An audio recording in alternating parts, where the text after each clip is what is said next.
कहानियाँ तो बहुत सी सुनी होगी आप लोगों ने, भूत प्रेतों की, पिशाचों की या फिर डरावनी जगहों की। पर क्या कोई कहानी ऐसी भी सुनी है जहाँ मरने के बाद भी लोग अक्सर दिखाई देते रहे हैं? वो भी एक दो बार नहीं, बार बार। एक दो लोगों को नहीं, लगभग सभी को।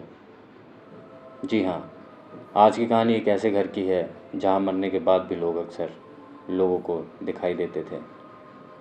तो देर न करते हुए बढ़ते हैं कहानी की तरफ। नमस्कार, मैं संदीप मिश्रा आपका स्वागत करता हूँ आपके अपने चैनल क्रीपी टेल्स हिंदी में एक नई और सच्ची कहानी के साथ। ये कहानी 2002 की है, कुंदन बाग की, जो कि हैदराबाद में स्थित है, जहाँ एक आदमी अपनी पत्नी और 2 बच्चों के साथ रहता था। कहानी शुरू होती है एक चोर से। वो चोर एक दिन चोरी करने के लिए निकला हुआ था। घूमते घूमते, रेकी करते करते उसकी नज़र एक घर पर पड़ी, जो कि लगता था महीनों से खाली पड़ा हुआ है। उसे लगा बढ़िया मौका है और आज इसी घर पर हाथ साफ कर लेते हैं। अब वो दीवार कूदकर घर के अंदर पहुंचा। घर के अंदर बिल्कुल लाइट नहीं थी। चोर अपनी टॉर्च जलाकर घर के अंदर धीरे धीरे जाता है। घर के अंदर बिल्कुल सन्नाटा पसरा हुआ था और देखकर ऐसा लग रहा था महीनों से इस घर की साफ सफाई ना हुई हो। वो पूरे घर में इधर उधर टॉर्च जलाकर देख रहा था। इसी बीच उसको हॉल में एक सीढ़ी दिखाई दी और वो सीढ़ी से ऊपर की तरफ चला गया, जहाँ और भी कमरे बने हुए थे। अब चोर इधर उधर टॉर्च जलाकर देखने लगा, तभी उसकी नज़र एक कमरे में गई। उस कमरे में जाकर उसने अपनी टॉर्च चारों तरफ घुमाई। जैसे ही उसकी टॉर्च की रोशनी रूम में पड़े एक बेड पर पड़ी, चोर के हाथ से टॉर्च छूट गई और वो ज़ोर ज़ोर से कांपने लगा।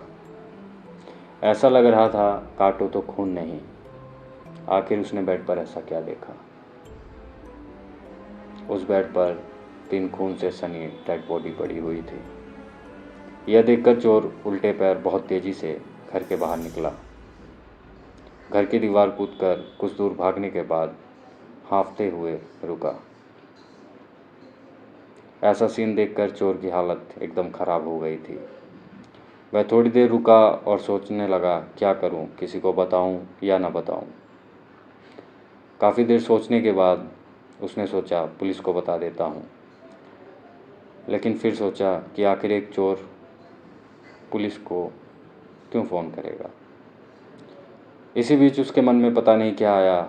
उसने अपना फ़ोन निकाला और पुलिस को कॉल कर दिया और सारी बात बता दी कि एक घर में 3 खून से सनी डेड बॉडी पड़ी हुई है। चोर फ़ोन करके निकल गया। अब पुलिस उस घर पर पहुंची और घर का गेट खोला तो सच में वहां 3 खून से सनी हुई डेड बॉडी पड़ी हुई थी। पुलिस अब उस 3 डेड बॉडीज़ को घर से निकालती है और पोस्टमार्टम के लिए भेज देती है। अब इस घटना को लेकर पूरे इलाके में सनसनी फैल जाती है। उसी रात के अगले दिन पुलिस घर में आकर छानबीन शुरू करती है और आसपास के घरों में जाकर पूछताछ करती है। इसी बीच अगले दिन पोस्टमार्टम की रिपोर्ट आती है और पुलिस को ये बात पता चलती है कि डेड बॉडीज अभी की नहीं बल्कि इनको मरे हुए 5-6 महीने बीत चुके हैं। अब ये खबर जब मोहल्ले में फैली तो लोगों का दिमाग ख़राब होना शुरू हो गया। उस मोहल्ले के लोगों ने तरह तरह की बातें बताना शुरू कर दिया।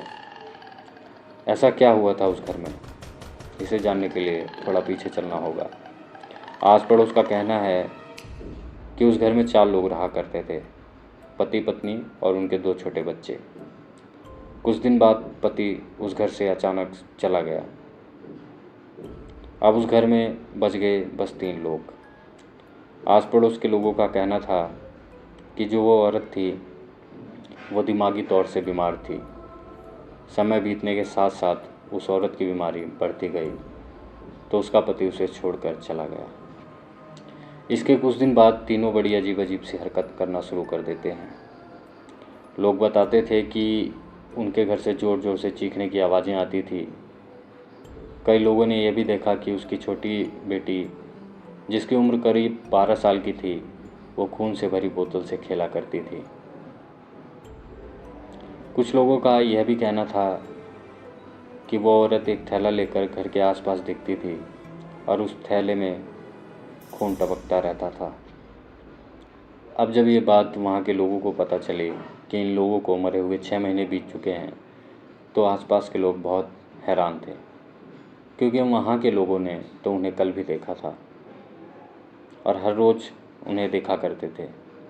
ये तीनों बड़ी ही अजीब अजीब सी हरकतें किया करते थे, इसलिए पड़ोसी भी इनसे बात नहीं करते थे। अब ये सारी बातें जानकर पुलिस भी हैरान हुई। उनके लिए इस केस को सुलझा पाना एक मिस्ट्री बन गया। पुलिस ने इस केस को कई एंगल से जांच किया, लेकिन उन्हें कुछ भी नहीं पता चला, तो उन्होंने बाद में इसे आत्महत्या का नाम दिया और फाइल को बंद कर दिया। तो ये थी कहानी कुंदन बाग की, जो कि हैदराबाद में स्थित है। ऐसी और भी कहानियाँ सुनने के लिए चैनल को सब्सक्राइब करें, लाइक शेयर कमेंट करना ना भूलें। तो मिलते हैं फिर किसी नई कहानी के साथ, तब तक के लिए नमस्कार।